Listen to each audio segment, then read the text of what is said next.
COVID-19 pandemic is having considerable impact on global economics, intercontinental geopolitical relations, and is significantly shaping our world. Around the world, elections have been postponed due to the outbreak of the virus. At least 67 countries have postponed elections, such as Botswana, Chad, Ethiopia, Nigeria, Gabon, and South Africa, to mention a few. The Sustainable Development Goal 16 seeks to build strong institutions and sustainable governance. A chat with the program coordinator for the European Centre for Electoral Support, which promotes sustainable democratic development through the provision of advisory services, operational support, and management of projects in the electoral and democratic assistance field.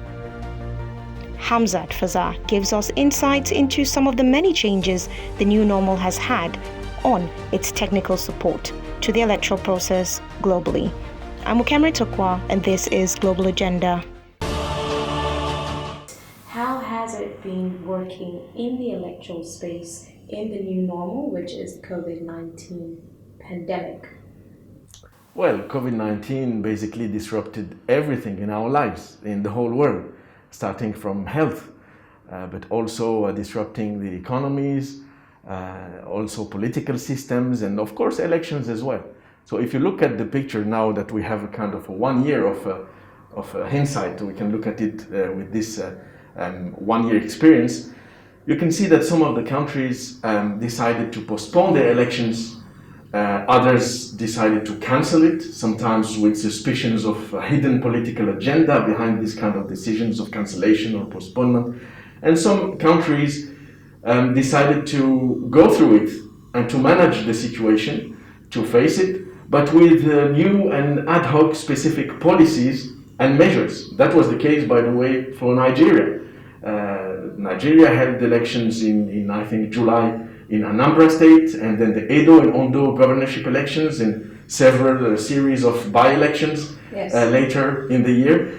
And this was made possible because INEC and authorities in Nigeria decided to develop and implement specific policies to ensure that the electoral process could go smoothly, respectful of safety measures, and yes, with face masks, social distance, sanitizers, thermometers that were also provided in polling units, and a lot of communication and outreach to sensitize the voters and the people. And I think it's a good example. It's something that was shared with other countries. Yes. And many countries decided now to, let's say, adapt to the new normal that COVID has become today.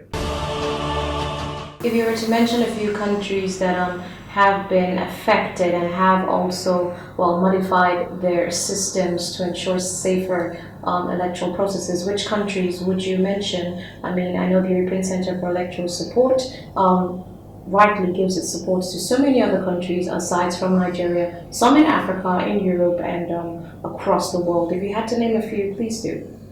Yes, I don't know if there is enough insight to draw lessons from all around the world. I think we have many examples of countries trying to adapt, because this is new for everybody.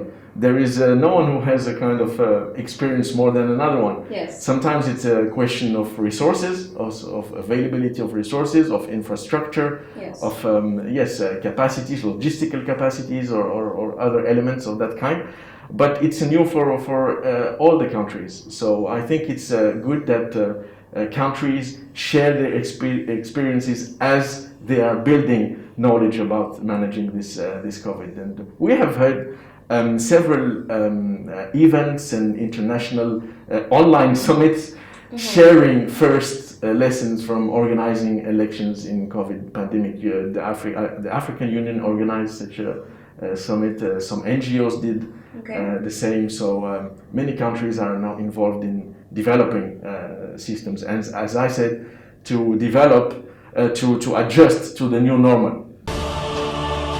Now, when it comes to the travel space, how has it been affected, and how has that affected your organization's capacity to provide technical support to the various countries? Has it affected you or has it not affected you? Yes, no, very good question. Thank you. Because travel bans, of course, disrupted everything again in the whole world, and of course also electoral arena, electoral sphere. So indeed, we had the impacts. We had to adjust, just like any other organization. So ECES headquarters are in Brussels. We are in continuous contact with our colleagues from HQ, and we developed a series of policies. So we have our own policies in addition to, for example, here in Nigeria, to the national presidential task on COVID measures, yes. In addition to the EU guidelines on COVID, in addition to INEC on policies. So we have different references in terms of policies and guidelines, and we try to stick to them. And it was important to ensure that there is inclusivity, there is space for promoting inclusion in the Electoral Act.